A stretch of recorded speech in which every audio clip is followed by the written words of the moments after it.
Hey guys, welcome to the Overtime Virtual Sports Talk Show with AB and the one and only G-Man from 97.9 The Box. What's up, man? Hey, we back at it again, man. It's been a crazy week in sports. Yes, sir. So we got a special guest going to join us as well. So we're going to talk everything and anything. Like I told you on the radio today, man. I said we're going to talk basketball. We're going to talk football. We'll talk croquet. We'll talk gymnastics. We don't care what it is, man. Let's do a little croquet. Let's get into it. March Madness is on us, and tournament play is kicked off. Texas Southern University. You know, that's my school. That's the yard where I come from. Michael Weathers. The weather is cold. They defeated the number 2 seed Jackson State today. Michael Weathers hit a three-pointer with 4 seconds left in regulation, and then he hit a three-pointer with 14 seconds left in overtime to lift TSU to the SWAC championship game as they await the winner of Prairie View and Grambling. So TSU is back in it again. It's kind of like taxes and death, man. We're back.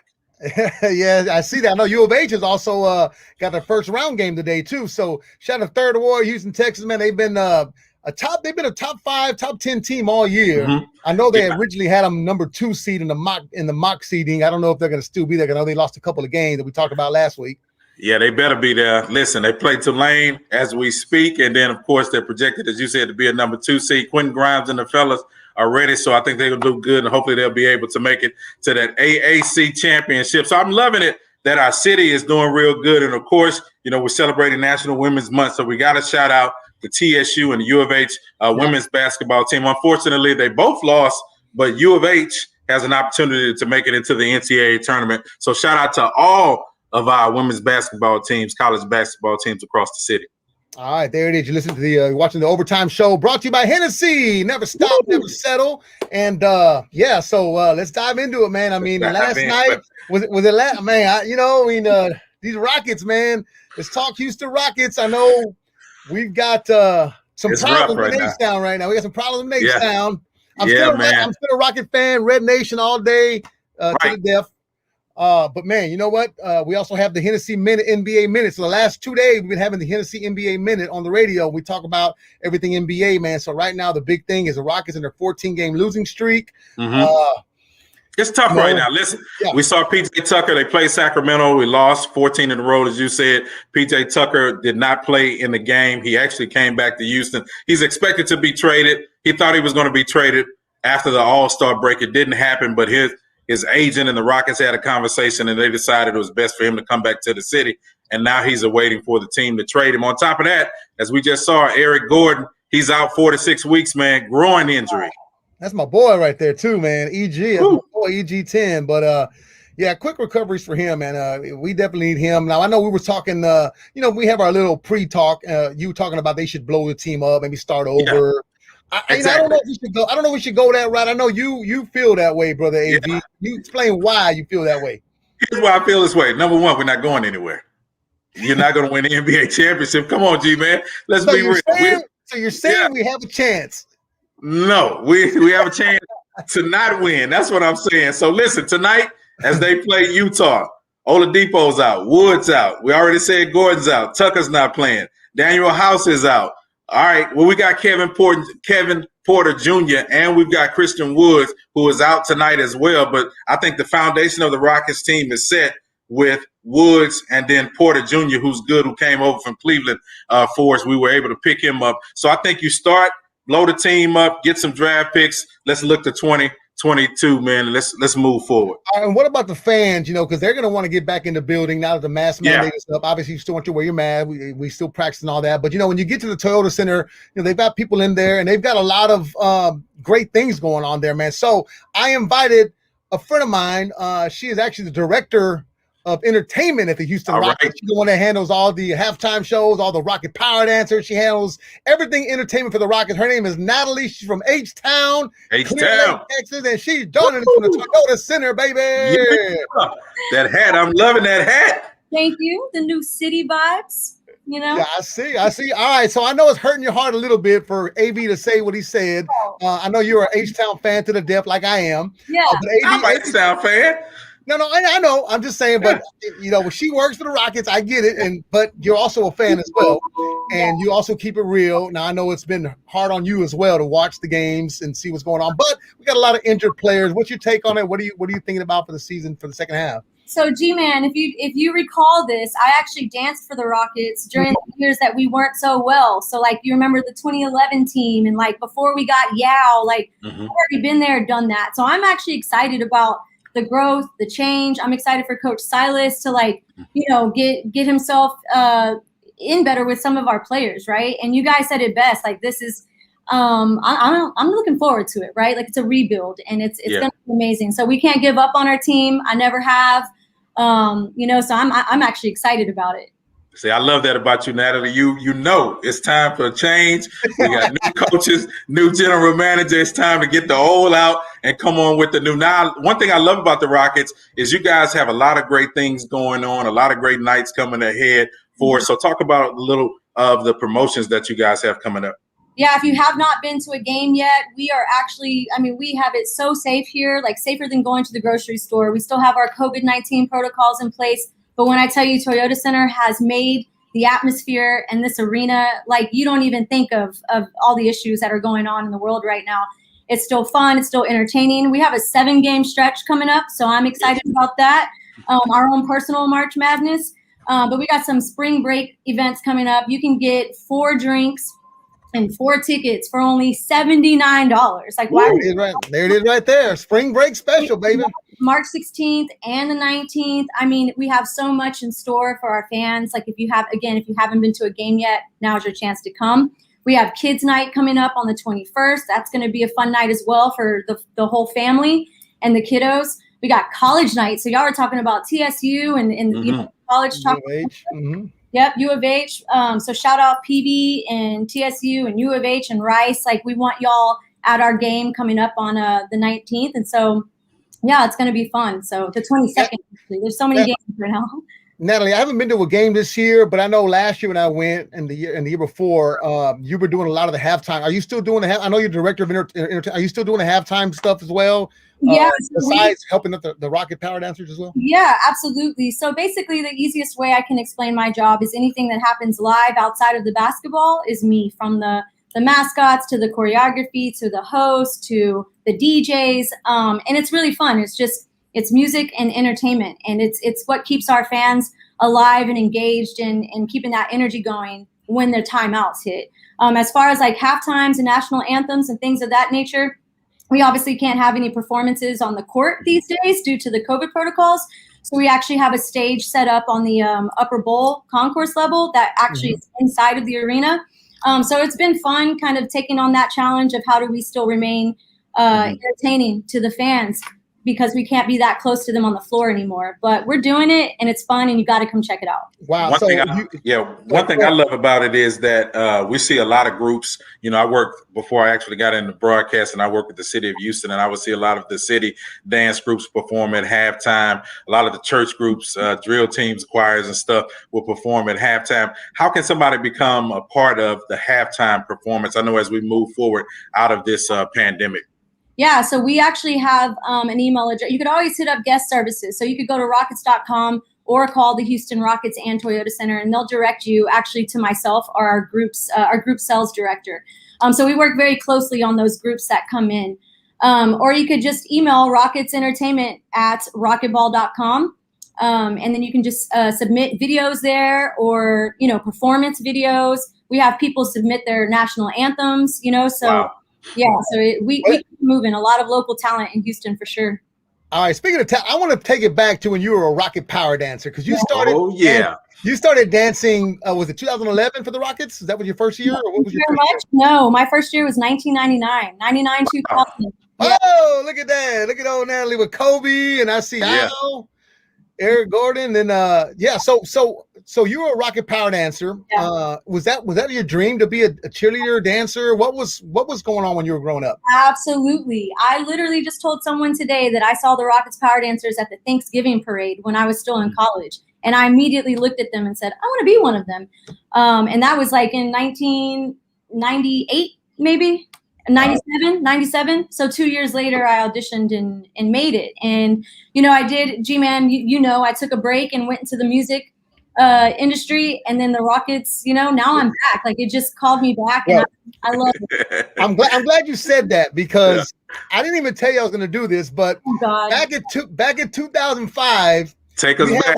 You had one of the biggest singles in the world. It was called "Going Crazy." I think it reached number 13 on Billboard. I think number 6. Something. It was something. I know the album was up there. It was up there. I know that. Yeah. And that one single that you had kind of put you as a worldwide. I seen you on. They were saying, "Oh, a former Rocket dancer is now a singer," and they had you on. I seen it on ESPN. You were on. I guess you were on Regis and.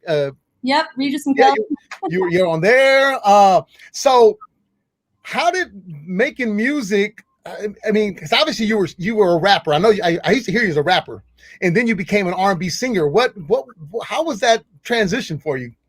From a dancer to a rapper to a singer, you know? So I remember being 14 years old. I've always danced. You know, I could tell you the typical kid story. We've all pushed the couch aside and like, Mom, watch my routine that I made up. To be on Star Search, all that stuff. But I remember being 14 and telling my mom, I want to make a song and I want it to be on the radio. I remember that moment. I remember where I was in our 2-bedroom apartment. Like I remember. And so I've just always like been drawn and attracted to entertainment, whether it is music or lighting or, you know, being behind a camera or in front of it or choreography, writing songs. So it's always been something, thank God, that's come like kind of, you know, natural for me. If you listen to the cadence of Going Crazy, that was the first time I ever really sang. So back to your point of me being a rapper, I did the mixtapes. I would go do those club shows. You on what, Lil Flip with Lil also with Baby Bash. I mean, you had a lot of, you know. So when actually DJ T Gray told me like, oh, you should sing. I sang a couple of hooks on some records for local artists here in Houston. And that's why the cadence, I was such a rapper for so long since I was a kid. The cadence on Going Crazy is very, ever since the day you went away and left me. And so I was still rapping. I just made it a melody. So that's how that transition happened. And then I just found out like, oh, I can actually sing, you know? Now I just kind of go with the flow, and I love R&B music. It's my passion. So comes. Now, I know you said also you feel like the music is pulling you back in. So that means, you know, you're about to get back into it, bringing us new music and everything. So talk a little bit about that. Let that passion pull you back in. Right. So I feel like I have it made, right? It's such a blessing to be able to say that I work for the Rockets and then they support me in my music career. So I actually just released on my own record label, Main 10 Entertainment. Yes, I released an EP called Winter. So it's 6 songs that is available now on all music platforms. And I'm very thankful to the pandemic for, you know, I can find the positive in every bad situation, right? Like I didn't want to just be at home, and obviously we weren't having games. The Rockets definitely kept me busy with doing like virtual dance camps and things like that.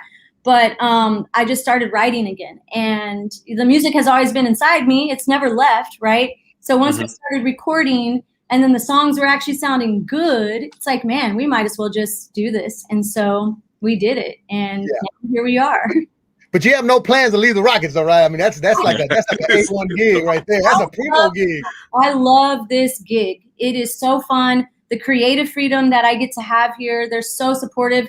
So, like, our CEO logged into my virtual album release party. Like, it's just the love here. But they've seen me work for so long as you know. I went from a dance coach and choreographer to an entertainment manager to now the entertainment director, and I still have goals here. So it's been a pleasure. Like they're so kind here, and they kind of just, if you're creative and confident in what you do, they're gonna let you roll. Nobody's gonna stop you here. So Natalie, one of the I'm sorry, real quick. You also choreographed the NBA All-Star cheerleaders, right, for the 2016 All-Star game? Yeah. So luckily I've been ever since. So I actually kind of missed it this year, but that was a big moment for me. And I'm not afraid to give myself a pat on the back because I work so hard and I love what I do. So it was big for the Rockets organization as well that I was the first coach, the first dance coach from an NBA team to be asked to do that, because they would contract their choreographers. And I mean choreographers from like LA and New York and Miami and Atlanta. And the fact that I got asked to do that, I don't take that lightly. So I represented Houston well. I represented this organization well. And it's just fun. Yeah. Well, Natalie, before we let you get out of here today, I would be remiss if I didn't ask you about the photo with Kobe and what that means to you now. Oh, when I sent that to y'all, because G-Man said, just send us a bunch of pictures, like, 7 or 8 pictures. It'll be just fine. And I sent that because it means a lot to me. I remember Kobe and I came into the NBA at the same time. So I looked at him. I've always been a basketball fan since I was a kid. And I honestly, it's Michael Jordan for me and then Kobe Durant. And Me too. And so it's like, obviously, I wish he were still here, but I mean, a legend in just life in general, not just basketball, but just life. And so I'm going to tell myself I wasn't even supposed to take that picture. But I was going to say, you get in trouble for that, right? Yeah. No, but he was so nice. I remember us all being in the hallway, and we were standing there, and I took my chance. I took my chance because I knew he was a star, and I just knew, like, man, this guy, he's going to go somewhere. And when I look at that picture, I feel honored and blessed, and like, I met someone and I want that energy to stay on me forever, so. Yeah. I would have did the same thing. Yeah. Yeah. Natalie, I appreciate you jumping on. I know last year you invited me to come do the free throw contest, free throw before the game, but then it got pushed back because something happened. But I'm still down to do it because I'm going to sink that free throw. I'll tell you, I'm going to make the free throw charity. I'm going to call you because we're filling in those slots quick. So I'm ready. I'm ready to hit that free throw. And, give him a little hot chair so he can hit it now. He's going to come up and listen. All right, Natalie. Well, I appreciate you. I know you'll be at the game on Sunday against Boston at home against the Celtics. Yep. And then spring break, man. You'll get them tickets, y'all. Again, it's was it 4 tickets, $79? 4 tickets, 4 drinks. Don't forget the drinks. You can't beat that for $79. Y'all know how expensive drinks are when you go to arenas and stadiums. Woo. So Natalie, I appreciate it. We're our first guest on the Overtime Show, brought to you by Hennessy. Never stop, never settle. Thank you, Natalie. Thank you, guys. You too. All right, guys. You can like, share, and comment. Yeah, we definitely love to hear from you. The Overtime Show with AB and G-Man. Now we got to talk about this NBA with Blake Griffin, man. He is signed on with the Brooklyn Nets, the super team now. Harden, you got Irvin, and of course Durant, who's trying to heal. What do you think about that, man? Man, they gotta be the team to beat in the East. I can't see anybody else other than Toronto giving them some kind of a run. But you got Blake Griffin there now. Then I'm hearing PJ Tucker wants to go there. Kyrie's playing out of his mind. He had 40 last night. They won their 11th out of their 12th game. Harden had 20 and 10 rebounds, something like that. Yeah, I mean, they're playing ridiculously well. And I don't know. I hate to say that, a team gets built like that to win. When Durant went to Golden State, it was like, oh, you want a little teaser. They're doing that, and you can't be mad at it. Although I am mad at it, but they wanted to go there and win. If we were in those shoes, we would be excited. If we could have got the players to come here to H-Town, we'd have said the same thing. Hey, it's our team. The players want to come here and play. But I still have to ride with Team LeBron for right now, just like the All-Star game. I got to roll with Team LeBron, man, because I just feel that when it comes down to the championship, I just think LeBron and his team, they just have that little extra special juice. And Durant he's been hurt a lot lately, man. So, coming off that Achilles, it takes you a little while to bounce back. So I'm not sure. I don't know if they'll have enough to win it all. Let me ask you this. So do you think that James Harden has to prove himself in the playoffs, like even with a team like this? Definitely. He's going to have to prove himself. I mean, because your track record shows that you're not able to come through in the clutch. And especially if Durant is ailing, Irvin's going to do what he's going to do. Kyrie's going to do what he's going to do. But they brought Harden in. Harden wanted to go there, so he's going to have to produce. All right, there it is, man. So we're talking about the don't forget, you can catch the NBA Minute. We do it every day on 97 on the box from 2 to 7 with a G and a Pimp. The NBA Minute brought to you by Hennessy. Never stop, never settle. So we got a lot of things to dig into, man. I appreciate everybody who has been chiming in, man. We try to get more people on here as well. We're gonna have some more guests join us. But man, my man Carlton says them Brooklyn boys busting 120 or higher every night. That's great. That's good. That's good in the regular season. Yeah, they if they don't make it to the finals, it's gonna be trouble. They definitely got to do it. Quentin Cooks gave us a great tweet he did out, and he had a great question that he wants to ask: who will win in the game of 2-on-2 to 16? Now you got Kevin Durant and LeBron, Kevin and LeBron versus Majic and Larry Bird. Who would win this game, and who you rolling with? I'm taking KD and LeBron. Yeah, because, man, Well, I don't know. Kevin and Larry. If you said Magic and Michael, maybe different. But I go with Magic and Michael. But I don't know, man. Larry Bird, clutch. He was clutch. He's a shooter just like Durant. He can hit from anywhere. And Magic and LeBron are kind of, big body boys, 6'9" each. They'll kind of, level each other out. So I don't know. I'm going to go old school. I'm going Magic and Larry Bird. I want to hear from y'all as well. Tweet that in. Let us know who you go with, Kevin and LeBron, or would you go with Magic and Larry Bird? Yeah, so we'll have that. I could go with the old school. So, yes. All right, cool, man. Hey, look, so a lot of other things we can get into. Something just came breaking news on my phone, on my iWatch. I may have a chance now. But I'm hearing that J-Lo and Alex Rodriguez have called it quits. They called the wedding off and everything. That's why she posted that picture of her almost butt-ass naked the other night, last Monday, on her Instagram. So that's what she was doing. She was like, okay. Yeah, she free. Break up. Let me show them a do. And then she came out with ass hanging out, everything. So, yeah. So, I'm a little jealous, but I think I have a chance now. What do you think? No. I don't think you had no chance to get with J-Lo, man. Come on, man. Listen, I didn't think – I actually, and I must confess, I thought they broke up a long time ago. I didn't know they were still together. But, yeah, it's going to be rough, man. J-Lo, she's going to get another superstar. I don't know who. Maybe it'll be somebody of the younger age at this time. Listen, you have a better chance of the Texans winning the Super Bowl this year. You have an opportunity to get with J-Lo. Listen, Texans have been discussing Deshaun Watson at a press conference with new head coach David Culley, and it was a massive mess to me. I don't know about you, but when he was asked about is Deshaun Watson still a quarterback, he says, yes, he's still our quarterback. And as far as he knows, he's going to be there day one. Yes, Houston, we have a major problem. Did you see he did an interview on a podcast, I believe it was a couple weeks ago, when they asked him about Deshaun? He said, yeah, right now he's our quarterback. Right now he's our quarterback. He kept saying right now. I guess management might have went to him and said, look, man, you can't do that. So yesterday's press conference, he said, oh, yeah, he's our quarterback. But he didn't say like right now, but he looked so awkward in that interview. He looked like he was a deer in the headlights. I think management, they should take an L on that, because they shouldn't have put that man in front of a press conference like that and put him like that. I mean, that was wrong. Management should have stepped up. The GM or the owner should have said this was going on, but don't make this man a scapegoat, Well, that's part of the issue that we have. Everybody knows that he's probably going to be here. Excuse me, Coach Culley. He's probably going to be here a couple of years. And the reason why I say this is because when they trade Watson, because it's going to happen, they threw our coach to the Wolves. They're going to rebuild. And you've noticed, watch this, we've signed Christian Kirksey today. We signed Vernon Hargraves today. We signed Mark Ingram. Yeah. 3 people plus the center we signed from the Packers. We signed 4 people, watch this, to 1-year deals. So you're thinking that because the coach is on a short leash? He's on a short leash. And watch the next couple of days, we're going to sign all these people, veteran players, to 1-year deals, because in my opinion, they're looking to tear the team down. They're going to rebuild it. We'll have more money, of course, with the NFL in 2022. So we'll be able to kind of rebuild this team in 2022. But this year, hey, listen, man, I'm just going to tell you, watch somebody else.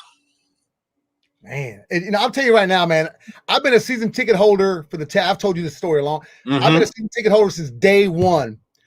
My first ticket was $44.80. My ticket now in the same section, same seat is $120. I don't know. So over the last 20 years, I've probably spent over $20,000 on season tickets. Woo! If Deshaun Watson leaves, I am not renewing my tickks. I'm not doing it. Come on, man. I'm not going to do it. You're a ride or die. They do. I'm ride or die. I'm gonna still support the Texans. I'll go tailgate. I'll go to a game. Somebody give me a free ticket, but I'm not gonna support and buy tickets and watch this train wreck happen. And do season ticket holders like that. They sent an email today saying, "Oh, hey, pay your season ticket." Nah, man, I'm not doing none of that. Like business as usual. What they do, yes, I do. So NFL. Speaking of NFL, man, and speaking of money, I know $20,000 ain't nothing to Dak Prescott, because that man, the Dallas Cowboys just hit the jackpot. Yes, sir. 4 years, $160 million. And we don't normally talk, too kind about the Cowboys, but this is a sports show. We talk about everything. So we're gonna give the Cowboys their credit, their due. They signed the man. I think they waited too long. I think they were trying to see, I don't know what they were trying to see. They should have signed him a long time ago, but he is signed. That means Russell Wilson is not going to Cowboys. No. What's going to happen? What do you think? Well, my thing is it was a smart deal on his part. 4 years, $160 million. Why? Because he's only 28 years old. He'll be able to get another max contract when he turns 32. His record with the Cowboys is 42-27. Without him last year, you saw the train wreck, which was the Dallas Cowboys. So my thing is, when you look at the offensive side of the ball, they have enough weapons with him. He's able to move the offense down the field. They're able to score. They just have to work on their defensive side of the ball for the Cowboys. Yeah, but smart deal for Dak. Yeah, so he got the second highest yearly average behind Mahomes and right ahead of Deshaun Watson. So, Dallas, you got your quarterback. So, you got 4 years. He did say he was going to bring a championship. So, but I don't know if you heard of Jimmy Johnson, the former Cowboys coach today. He said he likes Dak Prescott, but he doesn't think Dak Prescott can take him to the Super Bowl. He needs other pieces. Dak cannot do it. So, in that way, he's just, All I'm going to say is here's my prediction. Derek, I want you to listen closely, Derek. 6-10, Dallas Cowboys. This year coming up with Dak. Now I go 8-8. I'm gonna go 8-8. I give them 5 because they gonna listen. They find a reason every year to blow it. They find a reason every year to mess up. So my nephew in Brownsville is a Cowboy fan. He tells me every year that they're going to the Super Bowl. I've been here for the last 25 years. They're going to the Super Bowl. Yeah. So where do you place them as far as the NFC East is concerned? Are we still looking at the way that hierarchy or what? It's called the NFC least for a reason. Oh, all 4 teams in the NFC were just trash, terrible. Do I think Dallas is the best team in that division? I think so. I think with a healthy Dak, Elliott, Cooper, they're the best team in the NFC. They should win that division hands down. There's no reason why Dallas should not win that division. They should run away with that division. Yeah. Now, also in Tampa Bay, we just saw Gronk said he's not retiring. He's coming back. And Brady just did a 4-year extension. So he's going to play till he's 50 or at least try to. So do you think that Tampa Bay will be the favorite again? I think just like we talked about LeBron and the Lakers, they got to be the favorites if they won it last year. I think Tampa Bay has to be the favorite because they won last year, but you still can't count them Chiefs, man. Them Chiefs, I mean, you see what happens when a defense pressures a great offense. You see what happens in the Super Bowl. So, if Tampa can keep that defense and keep them weapons around Brady, there's no reason why they shouldn't be in the conference championship at least, or at least represent the NFC in the Super Bowl. But I do like the Chiefs to get back there again. Keep your eyes on the Bills. Because the Bills, that team, that defense is stout. They got a good offense well, so keep your eyes on the Bill. And the Saints have restructured Michael Thomas' contract as well. But, of course, they have Tyson Hill as the quarterback, and they're looking to rebuild. But never count out Aaron Rodgers. Oh, no, yeah, Aaron Rodgers. They should have been in the Super Bowl this year. They laid an egg.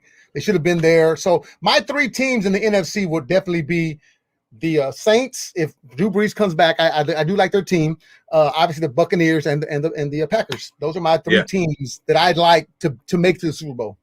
Man, just before we get out of here today with the Overtime Sports Show with G-Man and AB, I got to ask you, when it comes to the Houston Texans, when we start putting together the greatest Houston Texans player, who would be the top overall Houston Texans player for you?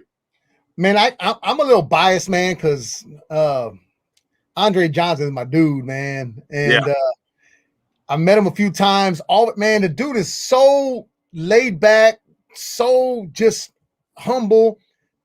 I say him, and I know J.J. Watt's done a lot for the city and his contributions for Hurricane Harvey and just everything he's done for the city. And, and Arian Foster was a beast. But if I got to put the whole package together, man, I got to go with Andre.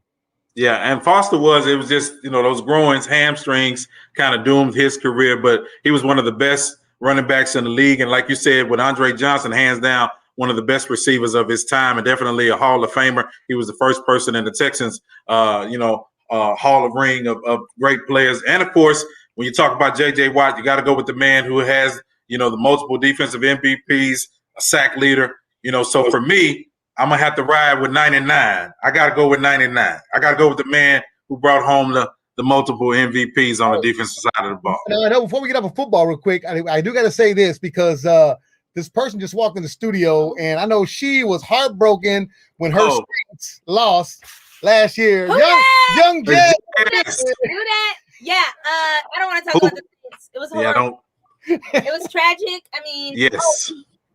Are we gonna get Russell Wilson as our quarterback? No.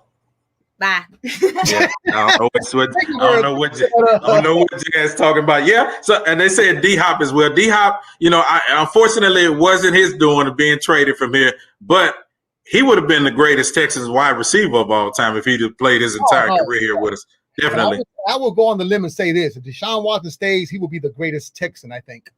Yeah, if he stays and keeps playing at his level and does what he does. But Andre Johnson, for me, man, that's just a down to earth, humble dude who never let it get to his head. No matter where you saw him, man, always had that level. Just a really good dude, man. Man, before we roll out of here, I gotta hit you with this. Tiger Woods may be discharged from the hospital real soon, man. And I know they said, Tiger's gonna be tough for him to get back out, but I believe, man, he's probably gonna surprise us and make another comeback. Yeah, you can't count Tiger out. When the accident first happened, I remember being on the air here and I saw it. And I was like, oh, he just tipped his car over. He's fine. Yeah. I didn't realize how bad it was until I started seeing all the stuff. Oh, shoot. Sorry, Hennessy. Pull him back up.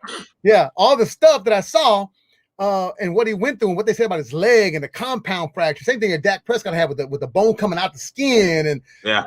I mean, and as a golfer, you got to put all that weight on your ankles. I mean, I'm praying for Tiger Woods, man. To me, he is still my favorite golfer definitely. of all time. For what he did for the sport, what he did for minorities in the sport, what he did for minorities in a mainly all white sport, what he did, and the stuff that he went through as a kid, and what he went through. That's still my favorite golfer of all time. My son too. My son plays golf, and he started watching Tiger Woods toward the end of his career. Yeah. But he still knows that he's the best golfer out there. Yeah, and I wish, like I said, going to Ebony Worthing Senior High School, we had a golf team. 4 of us were thinking about getting on it. We said, man, nobody play golf.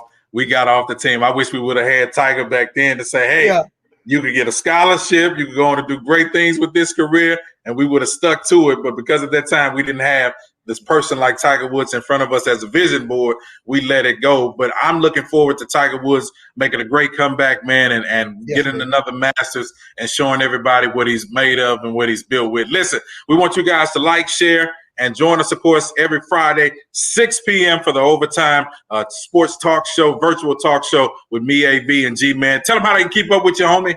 Hey, on Instagram, G-Man979, IG and Twitter at G-Man979, Snapchat, G-Man979. I got a Tinder page, too, and a Christian Mingle, and I got an OnlyFans, too. The OnlyFans, I haven't posted yet. I'm trying to find the right position, the right moves, the right picture to put on the OnlyFans, but I'm trying to get some money out of that thing. So yeah, that OnlyFans gets paid. Yeah.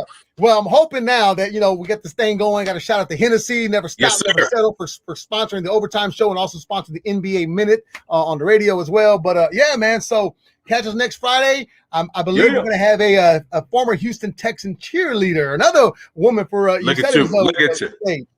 It's Women's Month, right? It's Women's Month. We're celebrating the ladies. Follow me at Faith and Fame with AV. I don't have a Christian Mingle, though. I'm not like G-Man. But I'm across the board on everything else from Facebook, Instagram, to Twitter, to TikTok. Follow your boy. Now, I didn't do the OnlyFans yet. I got to get into that. I'm slow. I move slowly towards certain stuff. I'm going to watch you.